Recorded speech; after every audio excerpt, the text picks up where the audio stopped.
हमारे इस चैनल मैथिली गंगा को लाल बटन दबाकर सब्सक्राइब करें व घंटी के निशान का बटन दबाएं ताकि सभी नए वीडियो आप तक तुरंत पहुंचे बिल्कुल मुफ्त।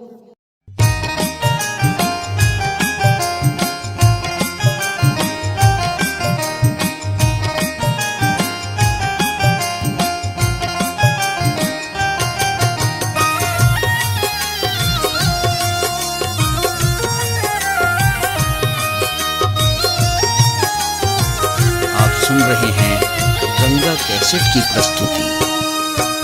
कार्तिके में एलौ सामा, कार्तिके में जाय छी हे दिल मोहनी सामा।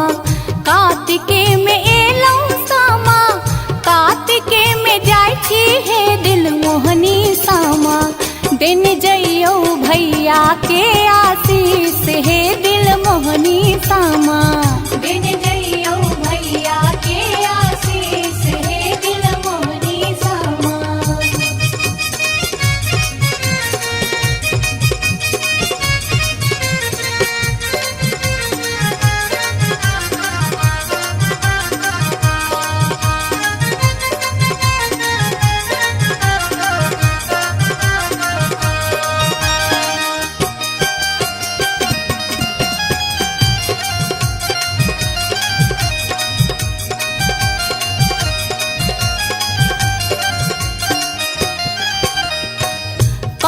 भैया गंगा पैसी माटी कोरी लाथिन है दिल मोहनी सामा।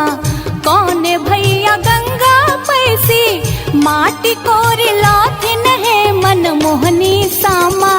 कौन भौजी देथिन सामा बनाए हे दिल मोहनी सामा।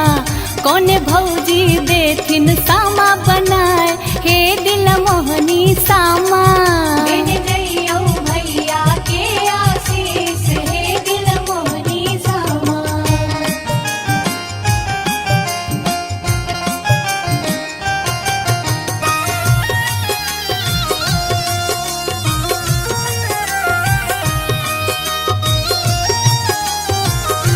सुन रहे हैं गंगा कैसेट की प्रस्तुति।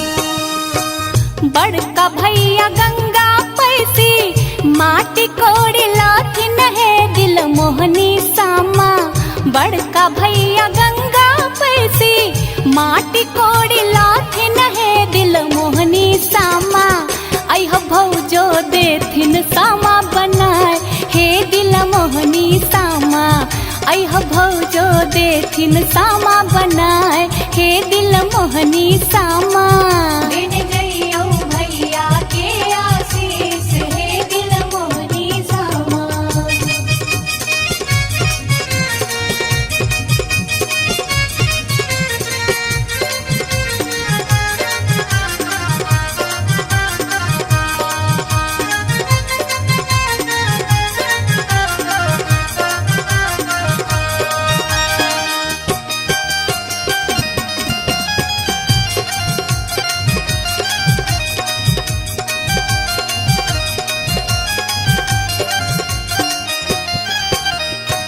श्याम भैया तोड़ी लोथिन आमो न जामुन है दिल मोहनी सामा। श्याम भैया तोड़ी लोथिन आमो न जामुन है मन मोहनी सामा। तोड़ी तोड़ी सामा के खुआब हे दिल मोहनी सामा। तोड़ी तोड़ी सामा के खुआब हे मन मोहनी सामा। दिन जइयो भैया के आशीष हे दिल मोहनी सामा। कार्तिके में एलौ सामा, कार्तिके में जाय छी हे दिल मोहनी सामा।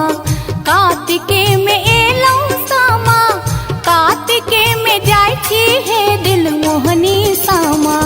दिन जइयो भैया के आशीष हे दिल मोहनी सामा। दिन जइयो भैया के आशीष हे दिल मोहनी सामा।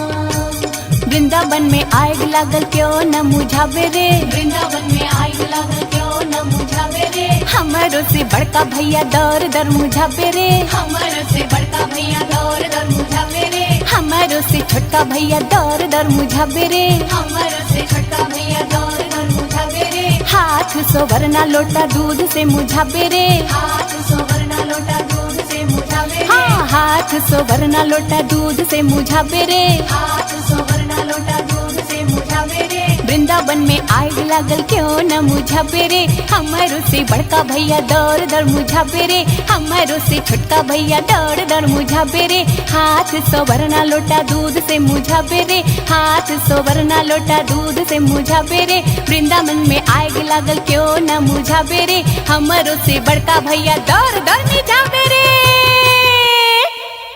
हमारे इस चैनल मैथिली गंगा को लाल बटन दबाकर सब्सक्राइब करें व घंटी के निशान का बटन दबाएं ताकि सभी नए वीडियो आप तक तुरंत पहुंचे बिल्कुल मुफ्त।